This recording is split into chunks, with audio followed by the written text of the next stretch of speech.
اعوذ باللہ من الشیطان الرجیم، بسم اللہ الرحمن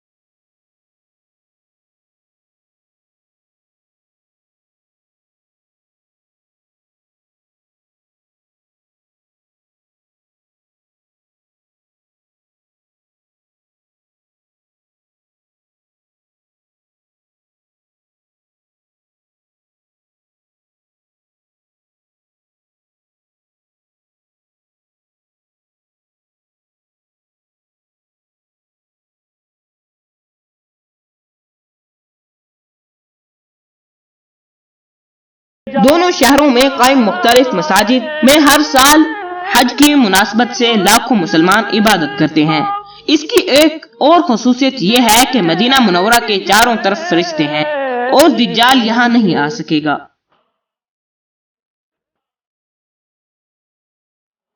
مدینہ عربی زبان کا لفظ ہے جس کا لفظی مطلب ہے شہر۔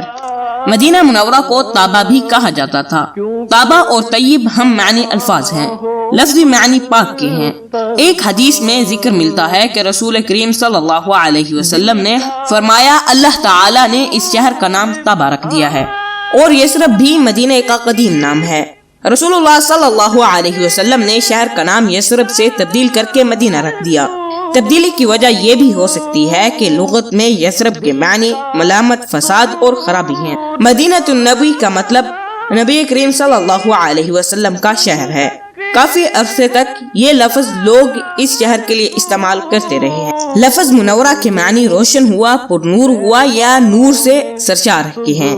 رسول اللہ صلی اللہ علیہ وسلم کی آمد کے بعد لوگوں نے اسے مدینہ منورہ یعنی وہ شہر جو منور ہوا ہے کا نام دیا۔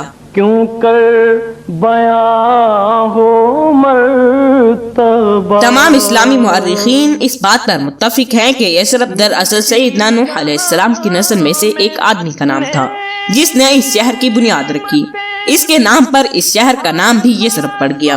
ایک روایت کے مطابق طوفان نوح کے بعد سیدنا نوح علیہ السلام کے بیٹے جس علاقے میں ٹھہرے، وہ علاقہ آہستہ آہستہ ان کی رہائش کے لیے تنگ ہو گیا، تو ان میں سے بہت سے لوگ کسی نئی جگہ کی تلاش میں مغرب کی طرف چل پڑے جہاں وہ اطمینان کی زندگی گزار سکیں۔ ان میں سے ایک قبیلہ عبیل اس علاقے میں پہنچا جہاں بعد میں یثرب آباد ہوا۔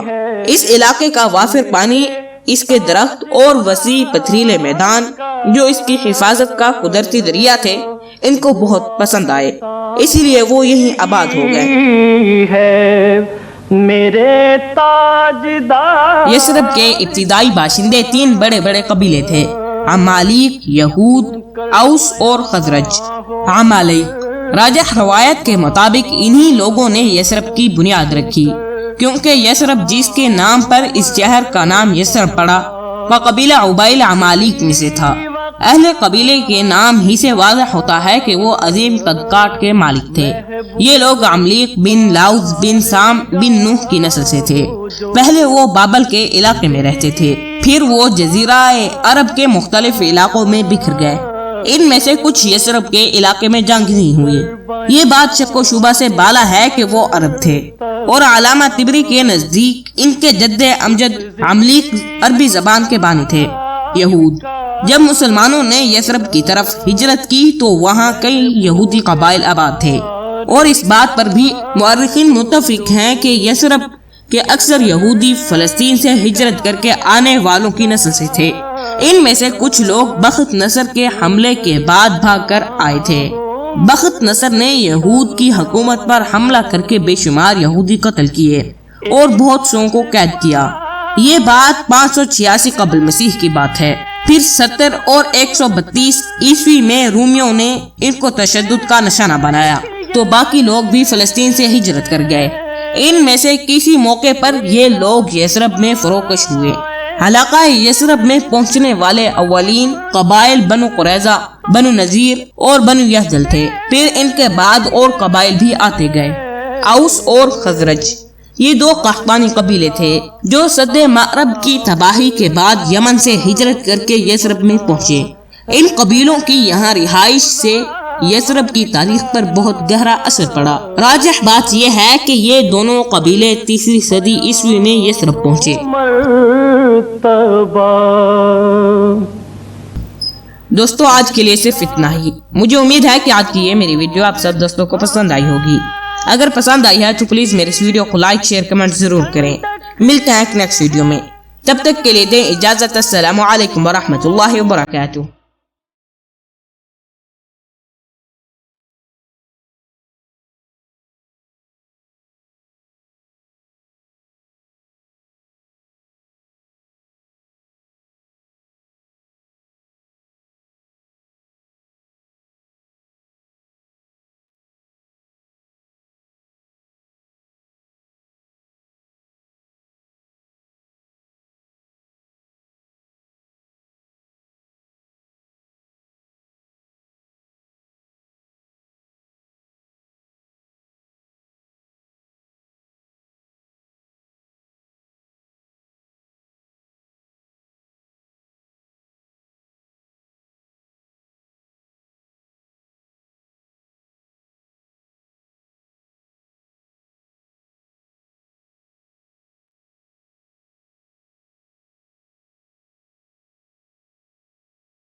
وہ آستاں یہی ہے میرے